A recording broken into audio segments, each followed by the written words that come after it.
Students, हम लोगों ने चैप्टर अपना 7 स्टार्ट किया था जिसका नेम है अ विजिट टू कैम्ब्रिज, यानी कि कैम्ब्रिज का भ्रमण। स्टूडेंट्स, हमने यहाँ तक इसमें रीड कर लिया था कि जो राइटर हैं वो किस तरह से साइंटिस्ट से मिलते हैं और स्टीफन हॉकिंस उनको कैसे जवाब देते हैं और उनको किस तरह से उनका उत्तर उनको चकमा दे देता है कि मतलब कि जो मतलब वो जो आंसर स्टीफन हॉकिंस का होता है वो आंसर राइटर को कैसा लगता है। स्टूडेंट्स, अब इससे आगे हम पैराग्राफ रीड करने वाले हैं। A first glimpse of him is shocking because he is like a still photograph, as if all those pictures of him in magazine and newspaper have turned three dimension। यानी कि उनको जो पहली बार मिलना था वो ग्लिम्पसेस था, एक दिन बिल्कुल भयावह था क्योंकि वो एक कैसे लगते थे, एक फोटो जैसे लगते थे। उसका कारण क्योंकि वो क्या है, पूरी तरह से पैरालाइज और वो हिल नहीं सकते हैं, तो ऐसा लगता था जो एक टंगी हुई फोटो है, लटकी हुई जो फोटो है उसके जैसे वो लग रहे हैं। As if all those picture of him in magazine and newspaper have turn three dimensional. मानो उनकी जो मैगजीन्स में और न्यूज़पेपर्स में जो फोटो छपती है वो क्या, उसको क्या बना दिया जाता है, थ्री डायमेंशन यानी 3D बनाया जाता हो, क्योंकि ऐसा लगता है कि वो बिल्कुल एक फोटो फ्रेम है जिसमें कोई फोटो लगी हुई है और वो लटका हुआ है, क्योंकि उनके अंदर ना तो कोई एक्सप्रेशन होते हैं ना ही वो हिल सकते हैं।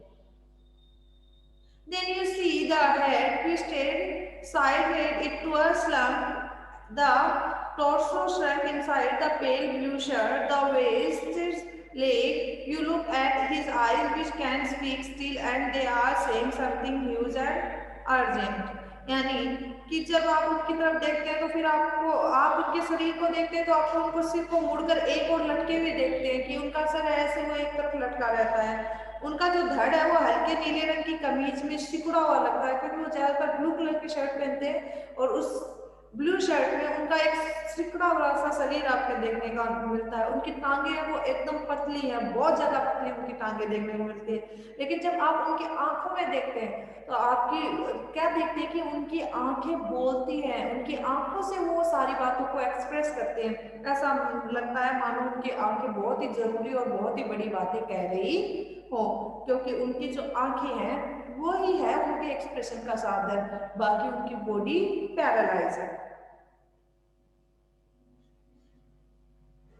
It is hard to tell what, और ये बिल्कुल ये कहना कठिन है कि वो क्या कह रही हैं, but you are shaking because you have seen something you never thought could be scene.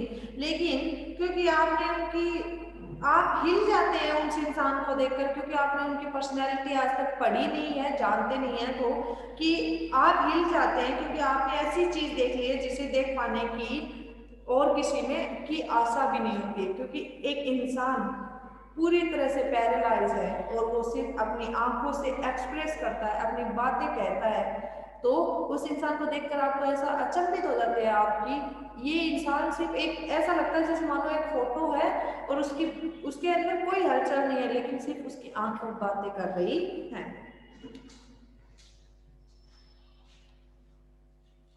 Before you, like a lantern whose walls are warm, so thin you glimpse only the light inside. It is the incidences of a man। यानी कि जब आपके सामने एक ऐसा आदमी दिखता है जिसका आंतरिक प्रकाश आपको दिखाई देता है, क्योंकि जो उनकी आंखें है वो आपको उनके मन तक पहुंचाती है। उस ठीक उसी तरह जैसे एक दीवार पर घिसने के बाद एक लालटेन जला दी जाए एक दीवार को घिसने के बाद, और वो दीवार क्या हो गई है, बिल्कुल पतली हो गई है, और उस लालटेन की जो झलक है वो हमें उस दीवार के आर पार दिखाई देती है। उस तरह से ही हमें जो स्टीफन हॉकिंस है उनकी आंखें देखकर उनके मन की बात पता चलती है। The body almost irrelevant exist only like a case made of shadow. उनकी बॉडी है वो पूरी तरह से पैरालाइज है, सिर्फ एक ही काम कर सकती है कि उनकी बॉडी की छाया बनती है। So that I know behaviour in internal soul, you know that this is what each of us is, everything else and accessory. यानी कि तभी मैंने इस बात पर बिलीव ही नहीं किया कि मैं उनकी बॉडी की तरफ ध्यान दूं। मैंने उनकी आत्मा देखी, उस आत्मा से मैंने बातें की, यानी कि मैंने उनकी जो भावनाएं हैं उनकी आंखों से वो समझी, जो कि मुझे बहुत अच्छा लगा। और हम सब एक बात जानते हैं कि एवरीथिंग एल्स एज एसेसरी, ये जो सारी चीजें हैं ये सिर्फ एक दिखावे की है। असली चीज तो क्या है, हमारा मन ही है जो दूसरों के लिए भाव रखता है। What do you think is the best thing about being disabled? I had asked him earlier. मैंने उनसे थोड़े दिन पहले पूछा था कि आप क्या सोचते हैं कि एक डिसेबल्ड इंसान होकर जिंदगी जीना कैसा है, मतलब कि कैसा लगता है आपको, बेस्ट थिंग क्या लगती है एक डिसेबल्ड इंसान की? I don't think there is anything good about being disabled, क्योंकि मैं उनका क्या जवाब आया कि I don't think there is anything good about being disable, यानी कि डिसेबल होना यानी कि पूरी तरह से एक स्वस्थ इंसान ना होकर एक कमियों वाला या बॉडी के कमी वाला जो इंसान है उसके लिए कुछ भी अच्छा नहीं हो सकता है। I think I said you do discover how much kindness there is in the world, यानी कि मैंने सोचा कि मैं कहूँ कि इस दुनिया में आपको बहुत दयालुता देखने को मिलती है। कारण कि जब भी कोई डिसेबल इंसान हमको मिलता है तो हम उसमें दया दिखाते हैं, जबकि उसकी कमी को छोड़ के हमें उसमें क्या करना चाहिए, उनकी जो अच्छाइयाँ हैं उनको बतानी चाहिए कि वो ये कर सकते हैं। उनकी कमी को छोड़कर उनकी जो अच्छाइयाँ हैं वो हमें ग्रैब करनी चाहिए, ताकि हम उस इंसान को बेस्ट बना सके, ना कि उनकी कमियों को दिखाकर उन पर दया दिखाएं, ताकि उनके मन में अपने आप के लिए घिन भावना पैदा हो जाए। जबकि ऐसा होना चाहिए कि इंसान को, सामने वाले इंसान को उसकी कमी की बजाय उसकी खूबियां बतानी चाहिए, यानी हमें उनकी क्वालिटीज बतानी चाहिए उनकी डिसक्वालिटीज की बजाय। Yes, he said it was a disadvantage of his voice science that it could convey no inflection, no shade or tone, and I could not tell how enthusiastically he agreed with me. यानी हाँ, वो उन्होंने क्या जवाब दिया Stephen Hawkins ने कि हाँ, उनकी आवाज को सुधारने वाले भाग में एक कमी थी जिसमें कोई उतार चढ़ाव, स्वर बदलना नहीं हो सकता था, और मैं नहीं बता सकता था कि वे कितने उत्साह से मुझसे सहमत थे। यानी कि सीधी सी बात यह है कि जो उतार चढ़ाव उनकी आवाज में आ रहा था, वो जो उतार चढ़ाव है, वो बदलाव है, वो बिल्कुल ही दिखाई नहीं दे रहा था। वो उनके टाइप करने से उनके जो मन का आंसर है वो स्क्रीन पर तो आ जाता है, लेकिन उनके जो आवाज में, हम अपनी आवाज से भी बहुत सारी बातें एक्सप्रेस करते हैं कि आवाज से हमारी आवाज तेज है तो हम क्या समझते हैं, सामने वाला इंसान क्या समझेगा कि ये बात है, वो प्रूफ कर रहा है अपनी बात को। और अगर हम धीरे बात बोलते तो ऐसा लगता है कि इस इंसान को दुख है किसी बात का।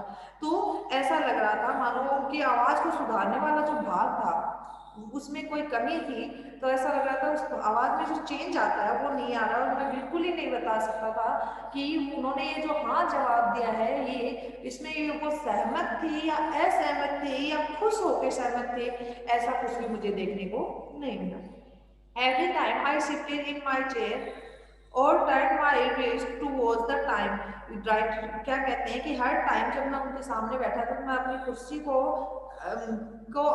हिला रहा था, यानी कि वो भी क्या थे, व्हील चेयर पे थे, तो मैं भी अपनी कुर्सी को हिला रहा था। बार बार मैं समय देखने के लिए अपनी घड़ी कलाई को देख रहा था, यानी अपनी घड़ी को देख रहा था।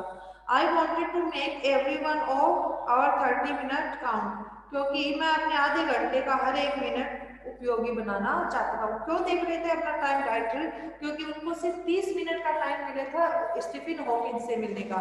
तो क्या कहते हैं कि मेरा जो ये 30 मिनट का टाइम था, मैं इसके हर एक मिनट को क्या बनाना चाहता था, बहुत ही उपयोगी बनाना चाहता था। I felt a huge relief and experience in the possibilities of my body, यानी वो क्या कहते हैं राइटर कि स्टीफन हॉकिंस को देखने के बाद मुझे इस बात से बहुत रिलीफ और बहुत ही मतलब सांत्वना मिली, मेरे शरीर में बहुत बड़ी राहत मिली कि मेरे शरीर में उनके जितनी डिसेबिलिटी नहीं है, क्योंकि स्टीफन हॉकिंस की पूरी बॉडी क्या है, पैरालाइज है, जबकि मेरी बॉडी में कुछ काम जो करने की पॉसिबिलिटीज है, राइटर कहते हैं कि वो थी, तो उसको देखकर मुझे रिलीफ महसूस हुआ कि हाँ मेरा तो कोई अंग तो काम करता है, उनका तो सारे ही अंग बॉडी के बिल्कुल ही काम नहीं करते। How little it matter then that I would never walk or even stand, यानी कि ये उस समय यह बात कितनी आपको बिल्कुल ही मैटर नहीं करती है कि ना तो मैं वहां से चल सकता था और ना ही खड़ा हो सकता था। ये बात इतनी है कि वो भी क्या थे, व्हील चेयर पे थे, ना तो वो वहां से जाना चाह रहे थे 30 मिनट होने के बाद, और ना ही वो वहां से खड़े होकर जा भी सकते थे, क्योंकि वो क्या थे, खुद भी राइटर भी एक डिसेबल पर्सन थे। Students, next paragraph. I told him how he had been an inspiration beyond Clay for me and surely for others did that thought help me. यानी कि राइटर क्या कहते हैं कि मैंने उन्हें ये बताया कि वो मेरे लिए कितने बड़ा इंस्पिरेशन है, मेरे लिए वो कितने बड़ा रोल मॉडल है, और मेरे जैसे और लोग जो सोचते हैं कि उनको भी किसी की मदद की जरूरत है, ऐसे इंसानों के लिए वो बहुत बड़ी इंस्पिरेशन है, क्योंकि स्टीफन हॉकिंस ने अब बहुत बड़ा नाम कमाया है इतनी डिसेबिलिटी होने के बावजूद भी। No he said I thought how foolish I was to ask, यानी उन्होंने क्या कहा, नहीं, उन्होंने सीधा सा जवाब दिया नहीं, और मैंने सोचा कि मैं ये पूछने वाला कैसा मूर्ख इंसान हूँ जो मैंने इनसे ये बात पूछ ली कि आप कितने बड़े रोल मॉडल हैं, आप क्या सोचते हैं कि कोई मदद करने वाला हो, मैं ऐसे क्वेश्चन पूछ रहा था, तो क्या सोचते हैं कि मेरे से बड़ा कोई बेवकूफ नहीं है। राइटर को अपने आप में ही ये शर्म आने लग जाती है। When your body is an cluster of phobic room and the walls are growing narrow day by day, it doesn't do much good to know that there are people outside smiling with admiration to see your breathing still. यानी कि उनका क्या जवाब आया कि जब आपका एक शरीर एक घुटन भरे कमरे में बंद हुआ है, और जो दीवारें हैं उस कमरे की वो धीरे धीरे छोटी होती जा रही हैं, यानी सिकुड़ती जा रही हैं, और आपको क्या जानकर अच्छा लगता है ऐसा, या जानकर अच्छा नहीं लगता है कि जो बाहर खड़े लोग हैं वो बस आपकी ये सांसें लेते हुए आपको देखकर मुस्कुरा रहे हैं, क्योंकि स्टीफन हॉकिंस की जो बॉडी है वो धीरे धीरे अंदर से और ज्यादा डैमेज होती जा रही है, तो उनके लिए ये एक बहुत ही खतरनाक बात है। और डिसेबल जो पर्सन होते हैं उनके साथ ऐसा होता ही है कि उनके बॉडी के कुछ पार्ट्स होते हैं जो धीरे धीरे खराब होने लग जाते हैं। तो स्टीफन हॉकिंस क्या कहते हैं कि आपको कैसा लगता है जब आप एक कमरे में बंद हैं और उस कमरे की दीवारें क्या हो रही हैं, सिकुड़ रही हैं, और वो सिकुड़ती हुई दीवारें आपको और ज्यादा कमजोर किए जा रही है, और बाहर के लोग सिर्फ आपको सराहना दे रहे हैं कि हाँ आपकी सांसें अभी भी चल रही है। तो ये बातें बिल्कुल ही गलत है, ऐसा बिल्कुल भी किसी इंसान को खुशी नहीं होती है डिसेबल होकर। Is there any advice you can give disabled people something that might help make life better? तो राइटर क्या कहते हैं, मैंने उनसे पूछा कि क्या आप कोई विकलांग लोग हैं जो डिसेबल पर्सन है उनको एडवाइस देना चाहते हैं जो उन लोगों के जिंदगी को बेहतर बनाने में मदद कर सके। They should concentrate on what they are good at. I think things like the disabled Olympics are a waste of time. Right, उन्होंने क्या जवाब दिया स्टीफन हॉकिंस के लिए कि मैं समझ रहा हूँ कि आपका क्या मतलब है। मैं ये बात कहना चाहता हूँ आपसे कि जो लोग डिसेबल है उनको उन चीजों पर अपना ध्यान केंद्रित करना चाहिए जिस काम को वो ज्यादा अच्छे से कर सकते हैं। ये हर इंसान के लिए ये बात लागू होती है कि हमें उस चीज पर ज्यादा फोकस रखना चाहिए जिससे हम बहुत अच्छे से कर सकते हैं। और ये जैसे ओलंपिक आते हैं ना, विकलांग लोगों के ओलंपिक्स और ये सब, ये क्या कहते हैं कि ये बिल्कुल वेस्ट ऑफ, स्टीफन हॉकिंस क्या कहते हैं कि ये बिल्कुल वेस्ट ऑफ टाइम है। इसके बजाय हमें उन चीजों पर फोकस रखना चाहिए जो हमारे लिए करने में बेटर है। I know what you mean, और राइटर क्या कहते हैं कि मैं समझ रहा हूँ कि आपका मतलब क्या है। I remember the years I did spend trying to play a Spanish guitar considerably larger than I was, and how gratefully I had and stringed in one night. Writer क्या कहते हैं कि मुझे बहुत साल पहले की एक बात याद आई कि मैं एक स्पेनिश गिटार बजाने की काफी बड़ी मेहनत कर रहा था, जो कि मुझसे भी काफी बड़ी थी। स्पेनिश गिटार का जो साइज था वो मुझसे भी काफी बड़ा था और मैं उसको बजाने की कोशिश कर रहा था, उसको सीखने की कोशिश कर रहा था। लेकिन एक ही रात जब मैंने उसके तार तोड़ दिए थे, एक ही रात में मैंने उसके तार तोड़ दिए थे। उसका कारण क्या था? The half hour was up. I think I have annoyed you enough. I said, beginning, thank you for. और राइटर क्या कहते हैं कि उन्होंने जब उनके 30 मिनट बीत चुके थे राइटर के, तो राइटर ने क्या कहा उनसे कि थैंक यू। और ये राइटर अपने आप से कह रहे हैं कि मैंने बहुत बेशर्मी के साथ हंसते हुए ये कह दिया कि थैंक यू, आपने मुझे इतना समय दिया। जबकि उनकी जो बातें थी वो इतनी गूढ़ थी कि उन बातों को समझ लेना और उन बातों के मतलब को जान लेना बहुत बड़ी बात थी। Students, next paragraph. Stay I waited how some have some tea. रुको, मैंने इंतजार किया। तभी आवाज आई कि रुको, और मैंने इंतजार किया कुछ। तभी किसी ने कहा है सम टी, कुछ चाय लीजिए। I can show you the garden, मैं आपको गार्डन दिखा सकता हूँ। The garden was as big as park. जो इस घर का गार्डन है, स्टीफन हॉकिंस की कैम्ब्रिज का जो गार्डन है, वो इतना ही बड़ा है जैसे कोई park. But Stephen Hawkins covered every inch, remembering along in his motorized wheelchair while I dove to keep out of the way। यानी एक ही राइटर क्या कहते हैं कि तभी किसी के जब उन्होंने जो भी इंसान उनके साथ था उन्होंने कहा मैं आपको गार्डन दिखा सकता हूँ। गार्डन इतना ही बड़ा है जितना पार्क बड़ा होता है। पार्क बहुत बड़े होते हैं, घर के गार्डन छोटे होते हैं। पर स्टीफन हॉकिंस ने उस गार्डन का हर एक इंच अपनी जो मोटराइज्ड व्हील चेयर है, यानी उनकी जो व्हील चेयर है उसमें मोटर लगी है, तो उनको उसको चलाना और उस पर काम करना बहुत आसान है। तो क्या कहते हैं कि मोटराइज्ड जो व्हील चेयर थी उसको चलाते हुए वो उस रास्ते पर धीमे धीमे चलते हुए आवाज से चलाते जा रहे थे और रास्ते में हर एक इंच को नापते जा रहे थे। We couldn't talk very much, और उस समय हमने ज्यादा बात नहीं की। The sun made him silent, और जो सूरज की रोशनी थी वो उनको चुप कर गई थी। The letters on his screen disappearing in the glare, और जो सूरज की जगमगाहट थी उस कारण उनकी जो स्क्रीन थी, सूरज की रोशनी के कारण उनकी जो स्क्रीन थी उसके शब्द दिखाई नहीं दे रहे थे। An hour later we were ready to leave, और एक घंटे बाद हम लोग वहां से चलने के लिए तैयार हुए। I didn't know what to do, और राइटर क्या कहते हैं मुझे नहीं समझ आ रहा था कि मुझे क्या करना चाहिए। आई कुड किस हिम और क्राई, मैं सोच रहा था कि मैं उनकी लाड करूं या उनको प्यार करूं या रोने लग जाऊं। आई touched his shoulder and weld out into the summer evening, मैंने उनके शोल्डर को और उनकी व्हील को टच किया, वो भी गर्मियों की शाम का समय था। I look back and I knew he was waving the he wasn't, यानी कि जब चलने के बाद जब राइटर वहां से जा रहे थे वो क्या कहते हैं कि आई लुक बैक, मैंने पीछे देखा, and I knew he was waving, और मुझे ऐसा लगा जैसे मानो वो मुझे वेव कर रहे हैं, मुझे बाय बोल रहे हैं, लेकिन असल में वो तो बाय कर ही नहीं सकते थे। लेकिन मुझे उनकी आंखों से और उनके चेहरे के जो भाव थे उनसे ऐसा लगा जैसे वो मुझे बाय बोल रहे हैं। Watching him and embodiment of my previous self, the one I was moving towards, and the one I had believed in for so many years.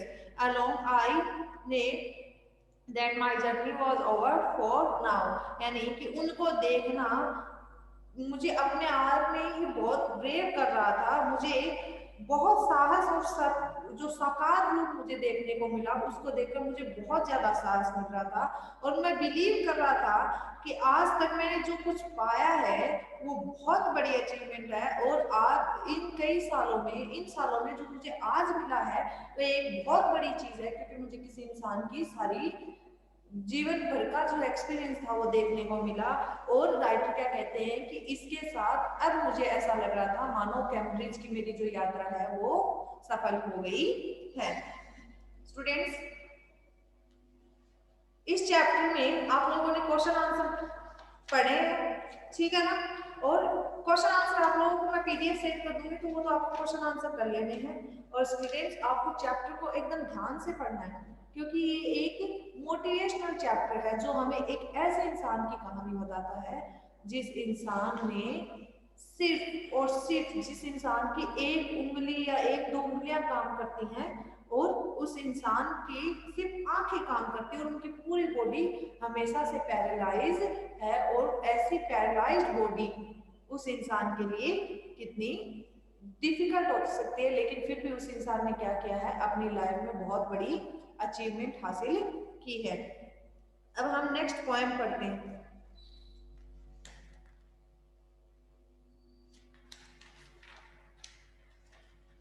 Next poem आता है when I set out for लियोनेस, जब मैं लियोनेस के लिए चल पड़ा। When I set out for लियोनेस यानी कि जब मैं लियोनेस के लिए चल पड़ा। ये थॉमस हार्डी द्वारा लिखी गई पोएम है। स्टूडेंट्स, इस पोएम में हम लियोनेस की यात्रा, जो जगह की यात्रा है, उसके बारे में पढ़ेंगे। When I set out for Lyonesse 100 mile away, जब मैं लियोनेस के लिए की यात्रा पर गया तो 100 मील जितनी दूर पर था। The Rhine was on the straight and starlight lit my Lyonesse, यानी कि जो पेड़ पौधों की शाखाएं, पत्ते और बर्फ की जो पतली परत थी, ये सब जो पेड़ पौधे थे और शाखाएं थी, वो बर्फ की जो पतली परत होती है उससे ढके हुए थे। When I set out for Lyonesse 100 miles away, और जो सितारों की रोशनी थी, and starlight let my lonesomeness, यानी कि जो सितारों की रोशनी थी वो मेरे अकेलेपन को दूर कर रही थी, प्रकाशित कर रही थी। When I set out for Lyonesse, I 100 miles away, जब मैं लियोनेस, ये बात कब किया, जब मैं लियोनेस की यात्रा पर चल पड़ा और वो करीब 100 मील की दूरी पर था। What would bechance at Lyonesse while I should sojourn there? लियोनेस में मेरे प्रवास की अवधि में क्या घटित होगा, यानी राइटर क्या कहते हैं, इमेजिन करता है कि जब मैं लियोनेस जाऊंगा तो वहां जब रहूंगा तो उस जो समय होगा, उस रहने के जो मेरा समय होगा, उसमें क्या घटनाएं होगी। No prophet does declared, nor did the least wizard guess. What would basin at Lyonesse where I should sojourn there? यह कोई भी जो भविष्यवाणी होती है कहने का साहस नहीं कर सकता था, क्योंकि कोई भी व्यक्ति ये नहीं बता सकता था कि मैं जब लियोनेस पहुंच जाऊंगा और मैं वहां रहूंगा तो उस समय में क्या होने वाला है। ना ही ये कोई समझदार या कोई जादूगर, ज्ञानी जादूगर अनुमान लगा सकता था कि मेरे लियोनेस पहुंच जाने के बाद क्या घटित होगा। अब राइटर कहते हैं when I return from Lyonnesse with magic in my eye, जब मैं लियोनेस से लौटा तब मेरी आंखों में एक जादू लिए हुए लौटा, और mark with mute surmise my radiance rare and fathomless, यानी कि जो बात वहां जो घटनाएं घटी वो मुझसे निशब्द थी, यानी कि मैं उनको शब्दों में नहीं ढाल सकता था, लेकिन मेरी एक समझदारी थी वो झलक रही थी, मेरी आशा दुर्लभ थी।